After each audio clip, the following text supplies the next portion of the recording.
የማስተር አብነት በሽታ እጅግ አሳሳቢ ነው። ዶክተር አብይ ከማስተር አብነት መታመም ጋር ተያይዞ ስለ ህመሙ ያጋራው ያልተጠበቀ መረጃ ለብዙዎች ከወደቁበት መነሳት ምክንያት የሆነውና ለተጎዱት ፈጥኖ በመድረስ ለሌሎች የመኖር ተምሳሌት የሆነው ማስተር አብነት መታመሙን ተከትሎ ለሁሉም ኢትዮጵያውያን ጸልዩልኝ ሲል ጥሪም አድርጎ ነበር። ታዲያ ለእልፍ ቤታቸውን ሲያቀና ለጤናቸው ሲደክም የነበረው ይህ የህዝብ ልጅም ዛሬ የራሱ ቤት ዘሞበት በጠና ስለመታመሙ ተሰምቷል።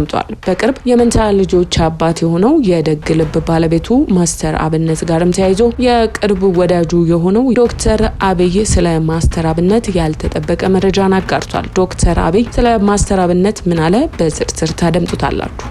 በሌላኛው አበይት ርዕሳችን ደግሞ እጅግ ብዙ ቁጥር ያላቸው ቤተክርስቲያን እየተዘጉም ነው። በመቶ ሺህ የሚቆጠሩ ቤተክርስቲያናትም ሊዘጉ እንደሚችሉ የአብያተ ክርስቲያናት ምክር ቤት ካውንስልም ሪፖርት በስፋት መነጋገሪያም ሆኗል። የጨለማው ዓለም መንግስቱን ለማስፋት በስፋት እየሰራም ነው። የምዕራባውያኑ አዳራሽ ባዶ ያደረገው ይህ የጨለማው ስራ በመጨረሻም ዘመን ቤተክርስቲያንን ባዶ ለማድረግ እየሰራ ስለመሆኑም ይህ አመላካችም ነው። ስልጣኔ መጽሐፍ ቅዱስን በመጣል አይደለም።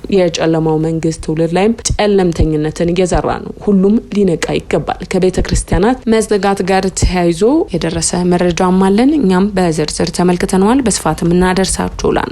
በሌላኛው አባይት ርዕሳችን ደግሞ ከነብይ ሚራክል ተካ የተላለፈ አስደንጋጭ ትንቢታዊ መልእክት ጊዜው ደርሷል። ሁሉም ሰው ሊያደምጠው የሚገባ ትንቢታዊ መልእክት ነብዩ ያስተላለፈው ሁሉም ሊያደምጠው የተባለው ትንቢታዊ መልእክት ምንድነው? እኛም በዝርዝር በመረጃ ሰዓታችን ተመልክተናል። በስፋት የምታደምጡት ይሆናል። ሰላም ጤና ይስጥልን። የተወደዳችሁ የሳሌም ቲዩብ ተከታታዮቻችን በያላችሁበት የበዛ ሰላም ለእናንተ ውድ ተከታታዮቻችን ይሁን እያልን ሰሞነኛና ወቅታዊ መረጃዎችን በመረጃ ሰዓታችን ይዘን ተገኝተናል። እናንተም ለቻናላችን አዲስ ከሆናችሁ ቻናላችንን ሰብስክራይብ በማድረግ ቤተሰብ ይሁኑን እያልን ወደ ዛሬ ዝርዝር መረጃችን አለፈ።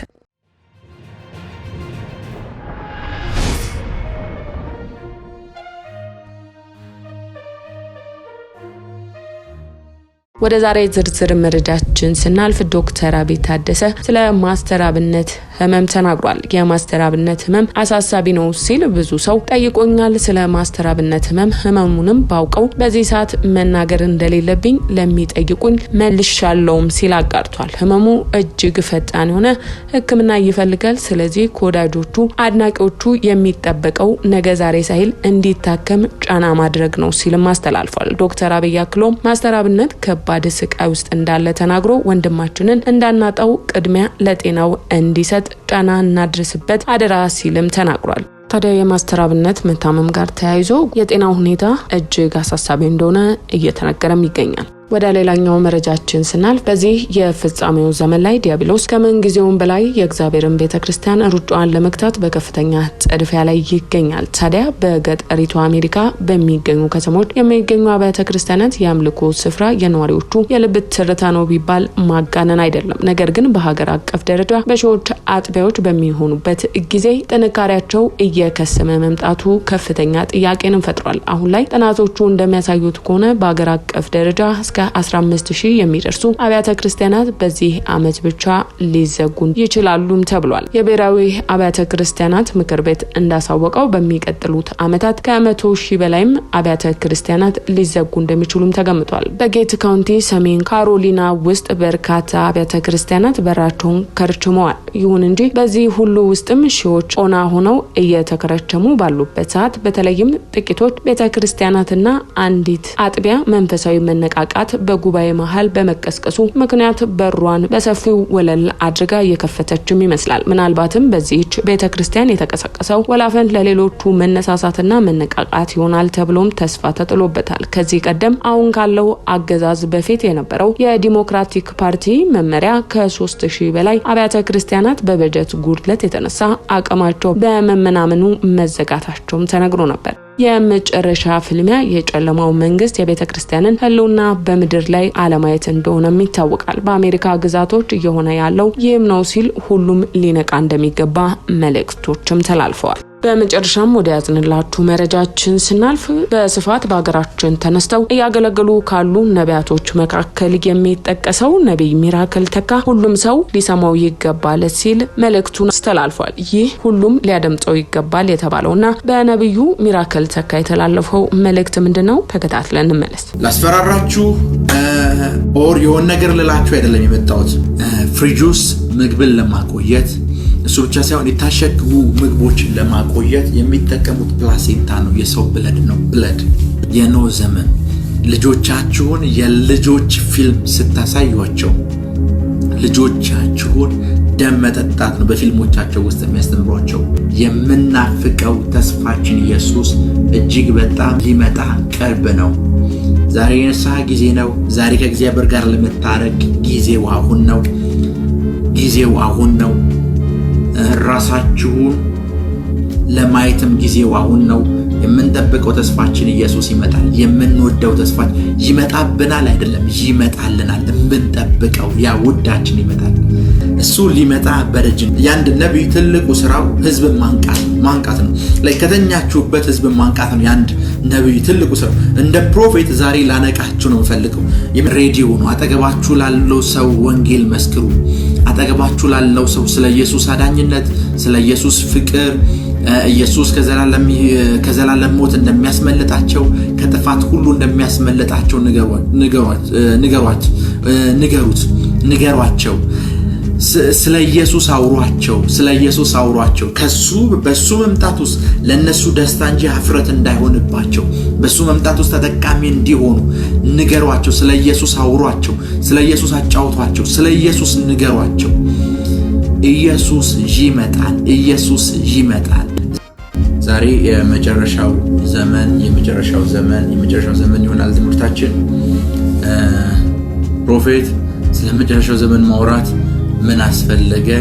ስለ መጨረሻው ዘመን መናገር ምን አስፈለገ? ስለ መጨረሻው ዘመን ማስተማር ምን አስፈለገ ብላችሁ ልትጠይቁ ትችላላችሁ።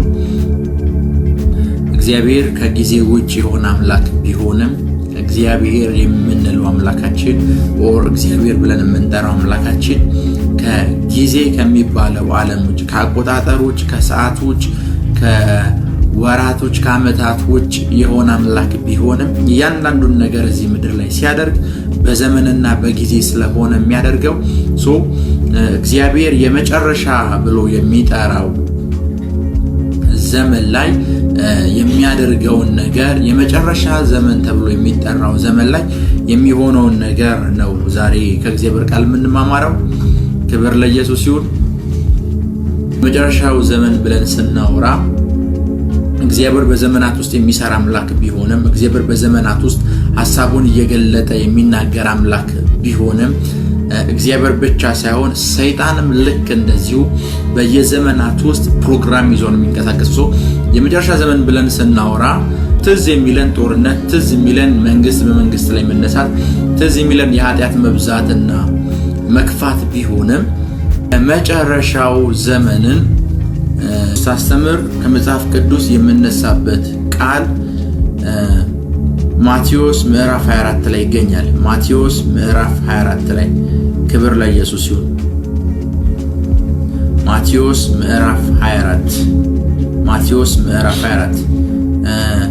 ኢየሱስ ሐዋርያቱ ስለ መጨረሻ ዘመን የጠየቁት ታይም ላይ የነገራቸው ስለ ጊዜው አልነገራቸውም፣ ስለ ምልክት ነው የነገራቸው። ምልክት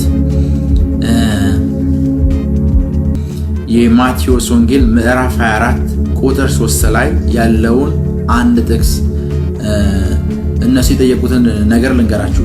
እርሱም በደብረ ዘይት ተቀምጦ ሳለ ኢየሱስም በደብረ ዘይት ተቀምጦ ሳለ ማቴዎስ ወንጌል ምዕራፍ 24 ቁጥር 3 ደቀ መዛሙርቱ ለብቻቸው ወደ እርሱ ቀርቦ ንገረን፣ ይህ መቼ ይሆናል? የመምጣትህና የዓለም መጨረሻ ምልክቱስ ምንድን ነው አሉት። ጂሰስን የጠየቁት ኢየሱስ ጋር መጥተው የጠየቁት ኢየሱስ እውነት እላችኋለሁ ድንጋይ በድንጋይ ላይ ተፈርስ በዛ ይቀርም አላቸውና እንደዚህ ያሉት እነሱ ይህ መቼ ይሆናል? ፈርስት መቼ ይሆናል? ቀኑን ንገረን። የመምጣትህ ጊዜ መቼ ነው? የመጨረሻው ዘመን መቼ ነው? ከመምጣትህ በፊትስ ከቀኑ በፊትስ ያለው ምልክት ምንድን ነው ብለው ጠየቁት ይላል። ክብር ለኢየሱስ ይሁን። ኢየሱስን የጠየቁት ሁለት ነገር ነው። የመጀመሪያው ነገር ቀኑ መቼ ይሆናል። ሁለተኛው ነገር ደግሞ የጠየቁት ምልክቱስ መቼ ነው። ጂሰስ ሲነግራቸው ቀኑን ተውት ነው ያላቸው። ቀኑን የእግዚአብሔር መላእክትም ልጅም ቢሆን ማንንም አያውቁም ካለ በኋላ ስለ ምልክቶቹ ግን ማውራት ጀመረ። አሁን ኢየሱስ ከነገራቸው ምልክቶች መካከል ተነስቼ ነው የመጨረሻውን ዘመን ከኖህ ዘመን ጋር አገናኝቶ ኢየሱስ የተናገረውን ቃል ነው። ውድ የሳሌም ቲዩብ ተከታታዮቻችን ለዛሬ መረጃ ሰዓታችን ያዝንላችሁ መረጃ ይህንን ይመስል ነበር። ስለተከታተላችሁን እያመሰገንን ተሰናበትን። በሌላ መረጃ ሰዓታችን እስክንገናኝ ቸር ቆዩልን።